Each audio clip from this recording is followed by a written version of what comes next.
ವೀಕ್ಷಕರೇ, ಇತಿಹಾಸದ ಪುಟಗಳು ಚಾನಲ್ಗೆ ತಮಗೆಲ್ಲ ಆತ್ಮೀಯ ಸ್ವಾಗತ. ವೀಕ್ಷಕರೇ, ಉಳಿತಾಯ ಎಂಬುದು ಭವಿಷ್ಯಕ್ಕೆ ಅಡಿಪಾಯ. ದೊಡ್ಡ ಮಟ್ಟದಲ್ಲಿ ಅಲ್ಲದೇ ಇದ್ದರೂ ಚಿಕ್ಕ ಮಟ್ಟದಲ್ಲಾದರೂ ನಾವು ಹೂಡಿಕೆ ಉಳಿತಾಯವನ್ನು ಮಾಡಬೇಕು.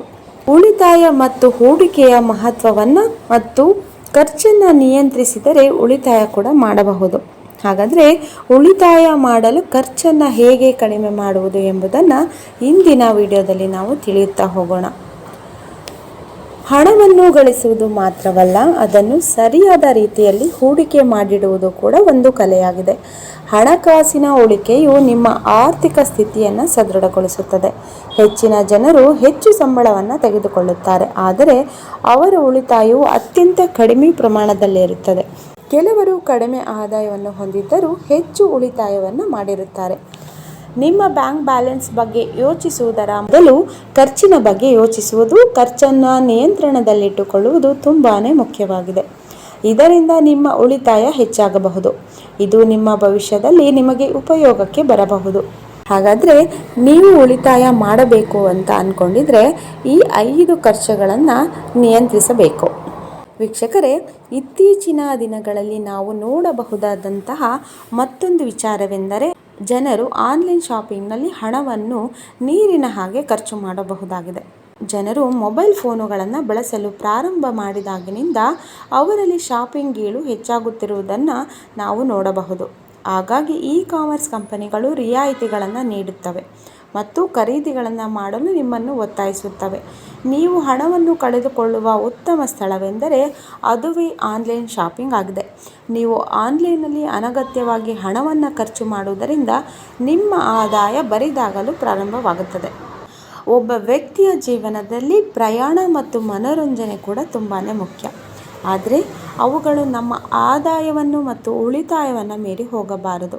ಉಳಿತಾಯವಿಲ್ಲದೆ ಮೋಜು ಮಸ್ತಿ ಮಾಡುವುದು, ದುಂದು ವೆಚ್ಚ ಮಾಡುವುದು ಅಥವಾ ಪಾರ್ಟಿ ಮಾಡಲು ಅತಿಯಾಗಿ ಹಣವನ್ನು ಖರ್ಚು ಮಾಡುವುದು ನಮ್ಮ ಹಣಕಾಸಿನ ಸ್ಥಿತಿಯ ಮೇಲೆ ಕೆಟ್ಟ ಪರಿಣಾಮ ಬೀರುವುದು. ಆದ್ದರಿಂದ ಮನೋರಂಜನೆ ಮತ್ತು ಉಳಿತಾಯದ ನಡುವೆ ಸಮತೋಲನವನ್ನು ಕಾಪಾಡಿಕೊಳ್ಳುವುದು ತುಂಬಾ ಮುಖ್ಯವಾಗಿದೆ.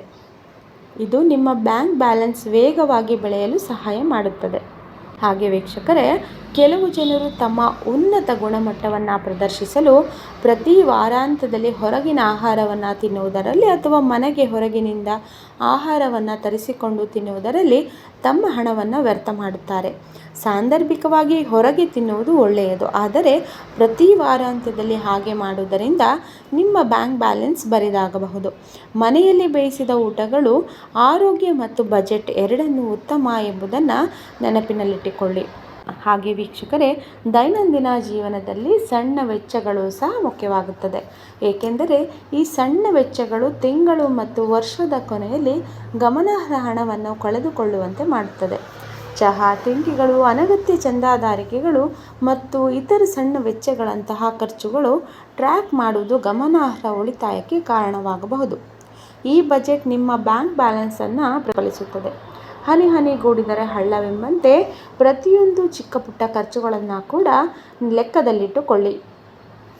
ಹಾಗೆ ಕೆಲವು ಜನರು ಇತರರನ್ನು ಮೆಚ್ಚಿಸುವುದಕ್ಕಾಗಿ ತಮ್ಮ ಸಾಮರ್ಥ್ಯಕ್ಕಿಂತ ಹೆಚ್ಚಾಗಿ ಹಣವನ್ನು ಖರ್ಚು ಮಾಡುತ್ತಾರೆ. ಈ ಅನಗತ್ಯ ಖರ್ಚು ಅವರ ತಿಂಗಳ ಉಳಿತಾಯದ ಮೇಲೆ ಕೆಟ್ಟ ಪರಿಣಾಮವನ್ನುಂಟು ಮಾಡುತ್ತದೆ. ತೋರ್ಪಡಿಕೆಗಾಗಿ ದುಬಾರಿ ಬಟ್ಟೆಗಳನ್ನು ಖರೀದಿಸುವುದು, ಬ್ರ್ಯಾಂಡೆಡ್ ಬಟ್ಟೆಗಳನ್ನು ಖರೀದಿಸುವುದು ಅಥವಾ ತಮ್ಮ ಲೆವೆಲ್ ತೋರಿಸುವಂತಹ ವಸ್ತುಗಳನ್ನು ಖರೀದಿಸಲು ಹಣವನ್ನು ಖರ್ಚು ಮಾಡೋದ್ರಿಂದ ಉಳಿತಾಯ ಶೂನ್ಯವಾಗಬಹುದು. ಹಾಗಾಗಿ ನಿಮ್ಮ ಆದಾಯಕ್ಕೆ ಅನುಗುಣವಾಗಿ ಹಣವನ್ನು ಖರ್ಚು ಮಾಡಬೇಕು. ಹಾಗಾಗಿ ವೀಕ್ಷಕರೇ, ನಿಮ್ಮ ಆದಾಯಕ್ಕೆ ಅನುಗುಣವಾಗಿ ಹಣವನ್ನು ಖರ್ಚು ಮಾಡಬೇಕು. ಉಳಿತಾಯದ ಕಡೆಗೆ ಹೆಚ್ಚಿನ ಗಮನವನ್ನು ಕೊಡಬೇಕು. ಇಂದಿನ ಉಳಿತಾಯವೇ ನಾಳಿನ ನಮ್ಮ ಜೀವನದ ಸೋಪಾನ. ವೀಕ್ಷಕರೇ, ಇಂದಿನ ಒಂದು ವಿಡಿಯೋ ನಿಮಗೆ ಇಷ್ಟವಾದಲ್ಲಿ ದಯವಿಟ್ಟು ನಮ್ಮ ಚಾನಲನ್ನು ಲೈಕ್ ಮಾಡಿ, ಸಬ್ಸ್ಕ್ರೈಬ್ ಮಾಡಿ.